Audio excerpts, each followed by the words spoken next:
A long time ago, back when cereal boxes had prizes and no one knew what a tariff was, there used to be these things called arcades. Whereas the pronunciation arcade. Instead of video games coming to you by being digitally beamed into whatever box you've got set up under your TV, you would have to go to them at an arcade. They'd be filled with those cheap little junky things that you see clogging the electronics aisles of Walmart, but bigger and not as poorly made. Still poorly made, just not as poorly made. As the home console market grew, many games that originated in arcades made their way over to these new systems. Fighting games like Street Fighter and Mortal Kombat, beat 'em ups like Golden Axe and Double Dragon, and racing games like Outrun and Crazy Taxi all saw release on console. So arcade games have a strong track record of coming over to consoles. What about console games coming over to arcades? It doesn't happen often, but it does happen. Castlevania got a light gun game where you have to use the controller as a whip, which seems pretty cool. Sounds to me like it would have worked perfectly in the Wii, come to think of it. Guitar Hero came to arcades, which is just about as perfect of a fit as you could ask for. And even some Nintendo franchises dipped their toes into the arcade pond. Luigi's Mansion got a big arcade game based off of Dark Moon. I have no idea who played Luigi's Mansion Dark Moon on their 3DS and thought, man, I wish I could sit inside this thing. But I'm happy they got their wish. The Mario and Sonic at the Olympics series had releases for both Rio 2016 and Tokyo 2020, which feel more like court-ordered arcade games than anything else, but they exist. Pokemon had 3 arcade games, released from 2007 to 2016, those being Pokemon Batrio, Pokemon Treta, and Pokemon Ga Ole. I know they sound like dishes at a very authentic Italian restaurant, but they're all battle-focused Pokemon arcade games. They were never released in North America, so if you're someone who must play every Pokemon game, start saving for that plane ticket. But there's another Nintendo franchise that got 3 releases in the arcades. The game that everyone on the planet and their grandmother has played at least once. Mario Kart. I don't need to tell you what Mario Kart is. You already know. If you've only ever played one video game in your life, there's a good chance it was Mario Kart. Race around the track as a beloved or hated Mario character, hit blocks to get random items, throw them at your opponents. Simple stuff. Once you've played at least one Mario Kart, you end up going to the next with some preconceived expectations. But in addition to the mainline Mario Kart games, the mobile game, and the weird RC car game, there were also 3 arcade Mario Kart games released. Those being Mario Kart Arcade GP, Mario Kart Arcade GP 2, and Mario Kart Arcade GPDX. Really creative titles, I know. How this sub-series came about is interesting. The original game runs on the Triforce arcade board. The name of this board wasn't just thrown on there as an offhand Zelda reference, it has real meaning behind it. The Triforce that the title is referring to is the 3 companies that created it: Nintendo, Namco, and Sega. You see, the Triforce board is closely based off of the GameCube's architecture. It even supports GameCube memory cards. How it went down was that Namco and Sega, being companies that develop both home console and arcade games, looked at the GameCube and recognized that it would work well as a cost-effective system for arcade games. So they approached Nintendo to create an arcade board based on the GameCube, to which Nintendo agreed. The result was a deal that benefited all parties. For Nintendo, any games the other 2 companies made could be easily ported to the GameCube, thanks to how similar the architecture was. And Namco and Sega got a solid new arcade system to develop on. Plus, were able to develop games for it using Nintendo IP. Sega ended up making the arcade title F-Zero AX and the GameCube title F-Zero GX. And Namco developed the series we'll be talking about today, Mario Kart Arcade GP. The first game is called Mario Kart Arcade GP, and the fact that it runs on a modified GameCube means that it's also fairly easily playable on Dolphin. It's not quite as simple as other games, requiring a specific and ancient build of the emulator, plus the use of something called a hex code editor, which sounds like the type of thing I try to generally avoid for fear of breaking something buried very deep in my computer software. But with a little Googling, it's not difficult to get up and running. Released in 2005, Mario Kart Arcade GP was directed by Noriko Mimura.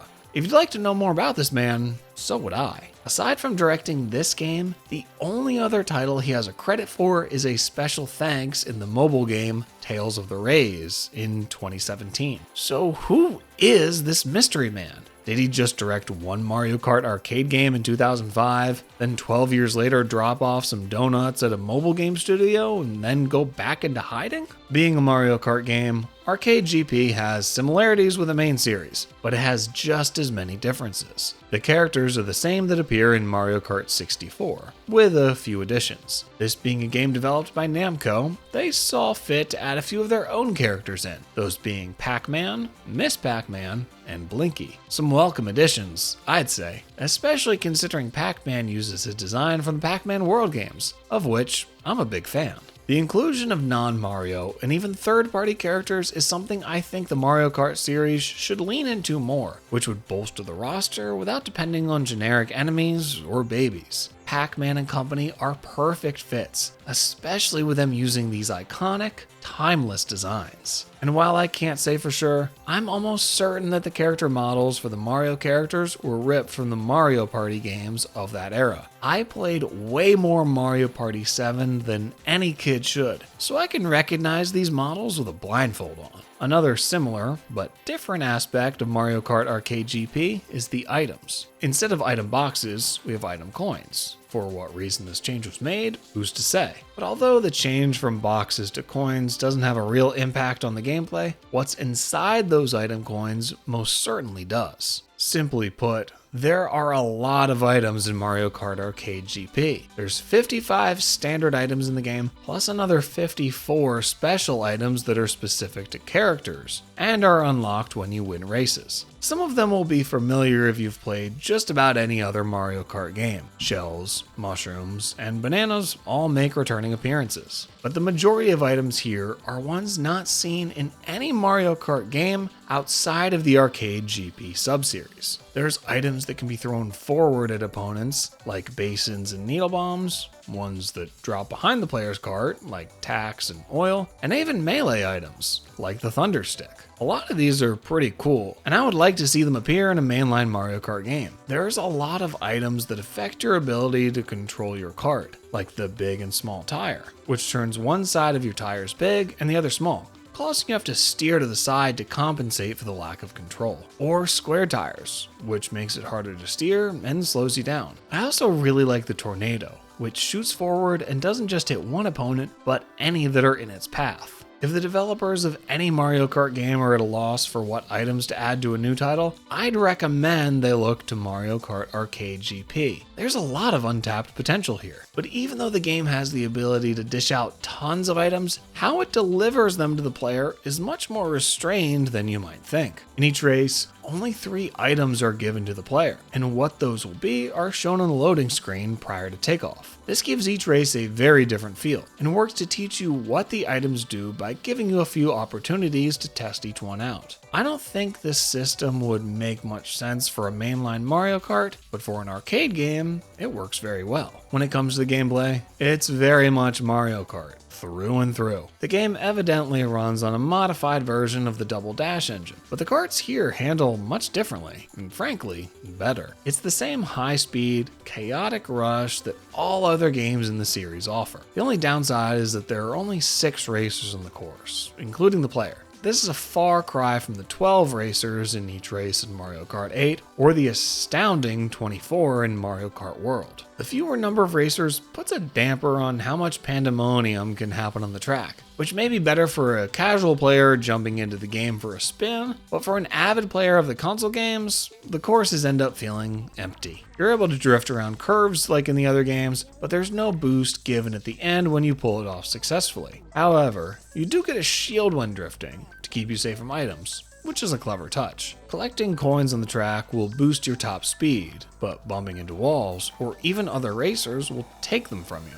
Seems like a raw deal, if you ask me. I'd say if I'm able to bump someone out of the way, I should get to take their coins, not lose mine. There's 6 cups in Mario Kart Arcade GP. The Mario Cup, DK Cup, Wario Cup, Pac-Man Cup, Bowser Cup, and Rainbow Cup. Each cup is composed of 4 courses, but don't let your knowledge of the mainline games fool you into thinking each course is a new track, because it isn't. This right here is Mario Kart Arcade GP's biggest flaw, the fact that every course in a cup are almost identical. From track to track, there will be some new sections or alternate routes. At best, they make clever moves like adding weather effects that change where you go, but at worst, they feel like you're racing on the same course 4 times in a row. Each cup starts with the first course, and you have to come in first place each race to unlock the remaining 3. You're able to save your progress by scanning something called a Mario card, but most players won't have one of these cards, so they'll primarily be playing the first courses in each cup.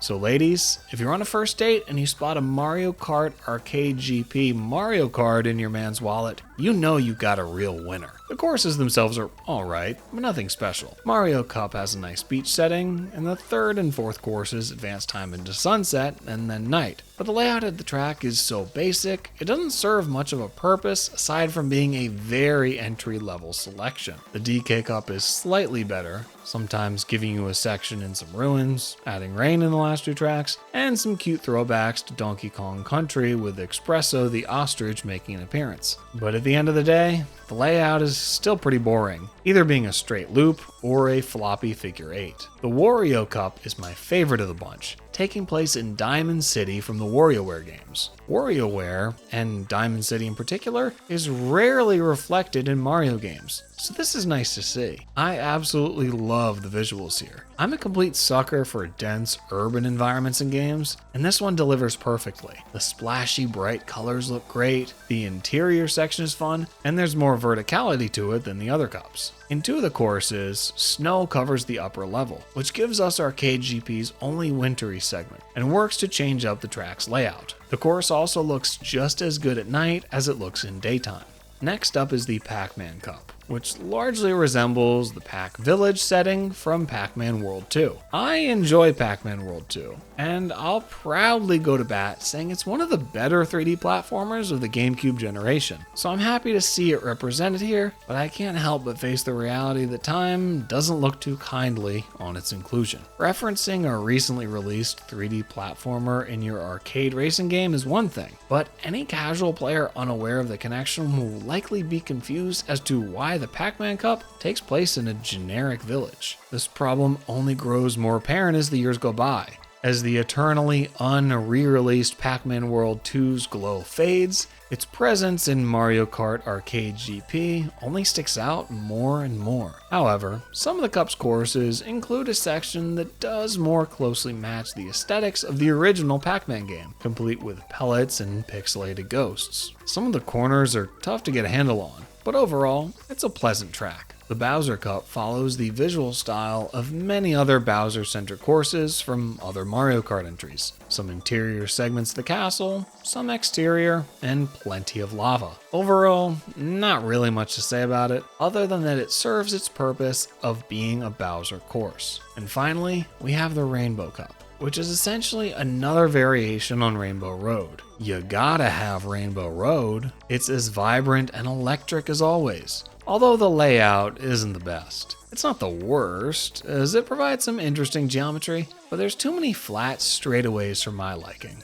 The most novel thing about the Cup is that it lets you look at Rainbow Road in a new light. In every instance of the classic track that I can think of, the iridescent expressway is set in a backdrop of a deep, dark, starry sky. Arcade GP's Rainbow Cup has that, but some sections will transport you to a daytime version, which gives it a decidedly different, candy shop-like feel. So those are the race courses playable in Mario Kart Arcade GP. But there is a cherry on top you don't want to ignore. When you complete a cup in the game, meaning you place first in all 4 races, you unlock a challenge game. These will be non-race objectives you have to complete, like hitting a certain amount of Koopa Troopas, driving backwards while avoiding banana peels, or my favorite, pushing a watermelon to the endpoint. There are some creative challenges here, and I'd love to see things like this appear in a mainline Mario Kart game. There's a lot that can be done with a car that isn't just racing, so it makes sense for Nintendo to take advantage of that in a similar way. So overall, Mario Kart Arcade GP, a fun game, well worth playing if you can get your hands on it. Many of the courses are basic and can get repetitive, but there's still tracks that you aren't going to be able to play in any other Mario Kart game. The many new items offer some cool new twists, and having some playable characters from Pac-Man is some action that anyone would want to get in on. So it's not a perfect Mario Kart, and far from the best, but definitely fun to take it for a spin. Now, let's move on to the full-fledged sequel, Mario Kart Arcade GP 2. Wait a minute, this looks just like the first Mario Kart Arcade GP. Hold on, that's because it is! That's right, Mario Kart Arcade GP 2 is almost exactly the same as the first game, but with 2 new cups and 2 new characters. So that's why they called it GP2. It's because they only added 2 new things. Mario Kart Arcade GP2 was released 2 years after the original, in 2007, although it didn't make it to the US until 2008. Again, it runs off of the Triforce arcade board, meaning it's also playable via Dolphin. The 2 new characters they added are Waluigi and everyone's favorite, Mamechi. Who? If you're like me and unfamiliar with him, he's apparently the mascot of Tamagotchi, the digital pet toy. The closest I've ever gotten to playing with a Tamagotchi was the Chow Garden, so I'm out of my element here. But to add him as a new and unique character to Mario Kart, why not? The 2 new cups are the Yoshi Cup and Waluigi Cup. Otherwise, all courses are exactly the same, right down to the challenge games. Yoshi Cup has some unique visuals with a lot of callbacks to Yoshi's Island, but the track design is about as boring as it gets, consisting of mostly flat straightaways. The Ghost House sections with Luigi's Mansion references are fun, but on the whole, this cup is probably my least favorite out of either of these 2 games. The Waluigi Cup is significantly better, and clearly takes after the Waluigi Stadium track from the mainline series. There's quite a few robot dinosaurs populating the park, and the frequent climbs and drops of the train do a good job at hiding the fact that the track is, at its core, just one big loop. There are a few other changes to the game, one being that instead of just the same standard cart for every character, you can choose a special cart that's specific to who you're playing as. These look pretty nice, and I especially like Pac-Man's, being a reference to Namco's Galaga. But then there's one other change that's not so good. Mamechi takes a shot. Blinky. Needle Bomb has blown the tires. Mamechi. Tires are now squared. Mamechi takes a shot. Bingo! That's right. In Mario Kart Arcade GP2, there's an announcer that narrates everything you do. This strikes me as 2 things: pointless and annoying. Pointless because I know what I'm doing. I'm the one doing it. And annoying because, well, you get it. The weird thing about it is that he announces who he is at the beginning of every race. Here we are live from Mario Highway. This wonderful seaside oval is bleached by the dazzling sun. This broadcast is brought to you by Justin Berti. When I first heard that, I thought, okay, Justin Berti must be someone famous and relevant to this, like a Formula 1 driver or something. But nope, he's just an actor they hired. I don't know why he announces who he is, because it doesn't really matter. No shade to Justin Berti, though. He was just doing his job. I just don't like the fact that his job existed. Maybe having someone narrate everything you're doing is fine if you're just popping onto the arcade machine for a quick race, but when playing all the courses back to back, it gets very grating. Imagine if they did something like this in a mainline Mario Kart, and how much everyone would hate it. Morton can't get above 9th place. Morton hit by a red shell, now in 11th place. What a loser. Morton runs into a wall. Can this guy even drive? So aside from the headache-inducing narration, Mario Kart Arcade GP2 is everything that Mario Kart Arcade GP is, but with more of it. So if for some reason you find yourself in a situation where you're being given a choice between playing one game or the other, and you can stomach the announcer, there's no reason to go for the first title over the second. The final entry we'll talk about is Mario Kart Arcade GPDX.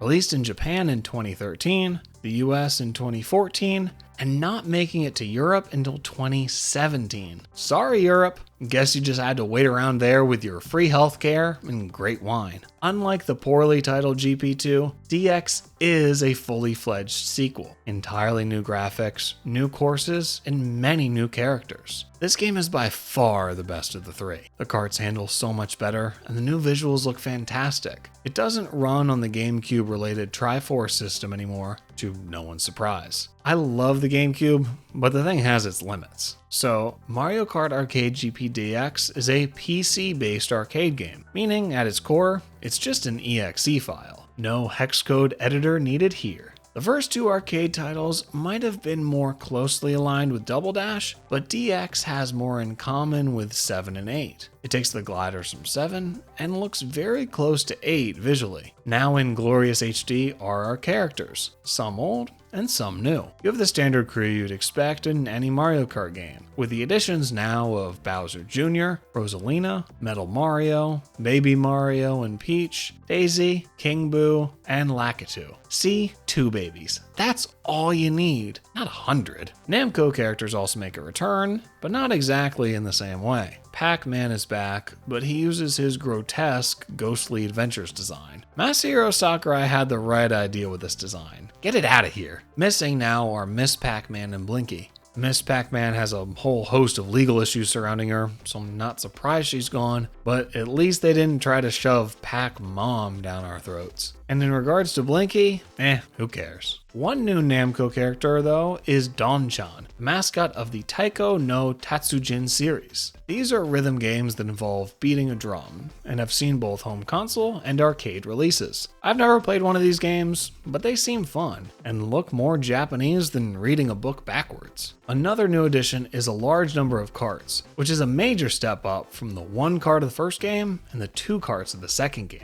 You start off with just the standard kart, but each coin you collect on the racetrack can be used in a gacha machine to unlock new ones. They're decent vehicles, similar to what you'd find in a standard Mario Kart game. The items, which are largely the same as the last 2 games, are also unlocked via this gacha system. Man, it just wouldn't be an arcade game without a gacha mechanic, would it? Like the previous entries, you only have 3 different items you can get each race from the question mark coins. However, instead of what these 3 items are being random, they're instead items that you choose out of those you've unlocked. This adds some strategy and progression to the game, and I was happy to swap out my green shell for a red shell any chance I could. But progression in an arcade game is a strange thing. Similarly to the Mario cards of the last 2 games, this one uses something called a Bana Passport card for players to save their progress. You're able to save what courses you've unlocked, as well as the karts and the items you have. So if you wanted to get really into it, you could make it your mission to unlock all courses, characters, karts, and items in Mario Kart Arcade GPDX. But I don't know why you'd bother. Maybe it's a cultural thing, but I just don't see this game being something that's able to draw back a completionist player again and again. It's a fine game, but nothing you can't get in numerous other Mario Kart games. Perhaps in Japan, where arcade machines aren't anachronisms, this kind of thing has more appeal. But here, I don't see much point in it all. This isn't to knock the minute-to-minute gameplay of DX, which is as top-notch as you'd want from a Mario Kart game. The controls feel much better than the previous 2 entries, and you can tell where they took inspiration from the more modern games. Drifting especially feels a lot smoother, and even though it doesn't provide you with a shield, it's much more satisfying to pull off than before, thanks to the boost it provides at the end. There's 7 cups in the game, some of which have the same names as cups in the last 2 games, but the courses are entirely new, thank God. They're also longer, more interesting, and change up more from track to track. First is the Toad Cup, which gives us just about the most classic Mario visuals possible. Mushrooms, pipes, colorful hills, Peach's castle. Anything you'd expect to be there is there. The Mario Cup takes place on a tropical beach similar to the other games, but is improved in just about every way. There's an entire theme park aspect that wasn't present before, which adds a nice texture to it. The underwater segments are especially fun and execute well on the Cup's premise. Next up is the Don-chan Cup, based off of everyone's favorite sentient drum. I really love the visuals here. The setting is very different from every other cup in the game. The music is also fantastic, which makes sense given that it's based on a rhythm game. Of all the different tracks in the game, this is the one I'd most like to see come to a mainline Mario Kart game one day. After that is the Pac-Man Cup, which you'll notice is quite the departure from that of the previous two games. As much as I enjoyed the references to Pac-Man World 2, this change is for the better. The Neon Stadium it takes place in is much more recognizable as Pac-Man, and it's filled with references to other Namco properties as well. The coolest part of the track is when it dives into this geometric cyber landscape, which looks like something you'd see on the cover of a Vaporwave album. The Donkey Kong Cup follows, and despite being a different layout, it hits a lot of the same notes as the DK Cup in the other games. But a jungle level is to be expected if it relates to Donkey Kong, at least for now. This track features some references to Donkey Kong Country Returns, an incredible game I'm happy to see represented here. This cup does a good job of changing up the course from track to track, and the only thing odd about it is these weird, realistic monkeys that seem much too true to life that anything that typically appears in a DK game. After that is the Bowser Jr. Cup, which has some of my favorite music out of the whole game. The tracks focus around airships, which is fitting for a cup named after the little Koopa. You ride on top of, around, and inside these ships, so you really get the full experience. The section with the cannon shooting over top of you is especially cool, and I like the sunset vibe the entire thing has. Finally, there's the Bowser Cup, which is again very similar to the Bowser Cups of the previous games, and just about any Bowser-related racetrack in general. Although, this one does add in a twist of implementing a Bob-omb and Bullet Bill factory, which does help differentiate it. These baddies have to come from somewhere. So if any Mario lore experts are out there looking for the answer of where Bob-ombs come from, this is it. It's a fine course, but as one that's designated as being super difficult on the select screen, it's not actually harder than any other cup. Also, no challenge games this time, which is a real bummer. These were so much fun in the older games, and helped them stick out from the console entries, so not including them is a definite miss. But all in all, like the previous two games, Mario Kart Arcade GPDX is a fun time. Not as many courses or characters as some modern Mario Kart games, but it's worth giving it a go.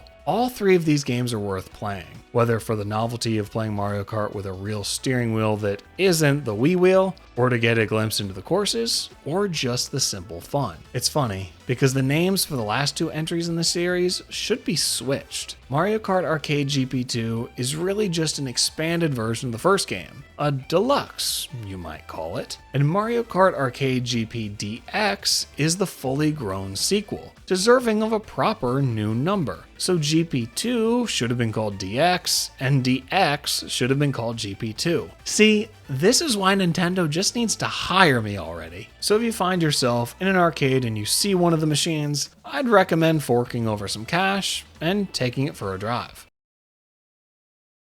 If you find yourself in an arcade, that's a funny thing, isn't it? In some ways, the Mario Kart arcade titles are some of the most difficult to discuss games I've talked about on this channel. Not because of depth of gameplay or anything like that, but because they simply weren't made for me to play like this.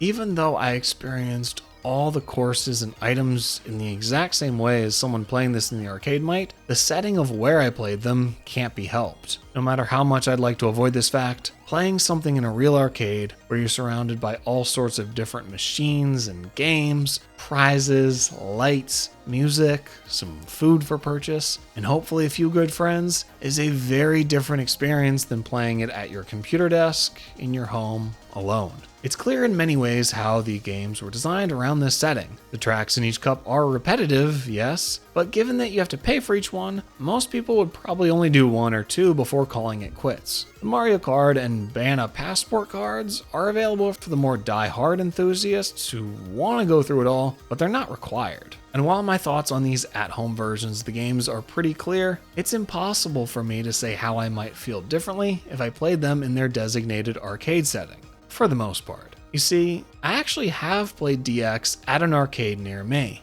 about a year ago. And honestly, I liked playing it more this time than I did then and there. Maybe it's the fact that I didn't have to spend $2 per race on the thing, or that I didn't have the pressure of some needy kid waiting for their turn after I was done. Or maybe it's that time, I was looking for something more, a Mario Kart arcade experience superior to that of the console version. Playing it now, I didn't have any such predisposition. I just wanted to play and see what the game was like. Some aspects of the games are more easy to identify as whether or not they're problems in a true arcade setting.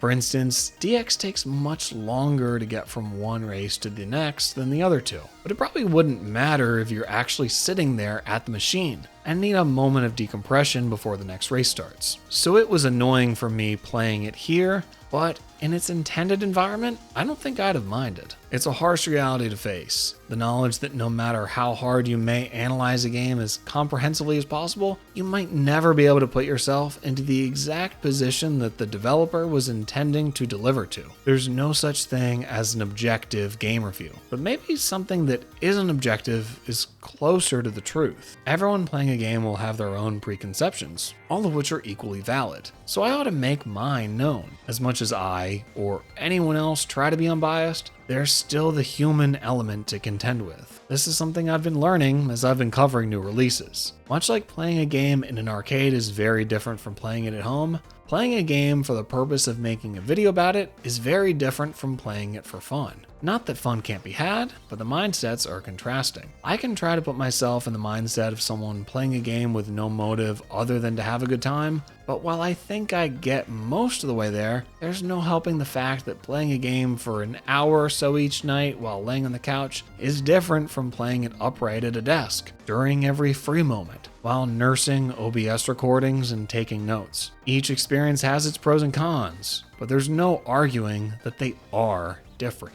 The closest I've gotten to a completely casual playthrough for a game I've covered was Donkey Kong Country Returns HD, thanks to the fact that it was just a remaster. I played through the entire original game, wrote the script, and recorded it before the remaster came out, so that when I did get my hands on the game, I just had to do a quick playthrough for footage, and I was good to go. But that's not a viable tactic I can take with every new game that comes out. Beyond all, what I try to deliver with these videos is authenticity. Whether I don't like a popular game or I do like an unpopular game, I'm going to present the unfiltered truth on whatever my opinion is. If I was going to mislead you, I'd grow a mullet and a mustache. So all I can do now is shift the gears of my mind as far as they'll go before they break. Everything comes with practice, even this. We all have to play a role, to some degree, in each part of our lives. There's the role of the casual player who may overlook some flaws, but there's also the role of the gonzo game critic, scouring each corner of a game for places to pick it apart. Sometimes he finds issues that no one else notices. Sometimes he discovers treasure. The product might remain the same, but it's who experiences it that discovers the differences.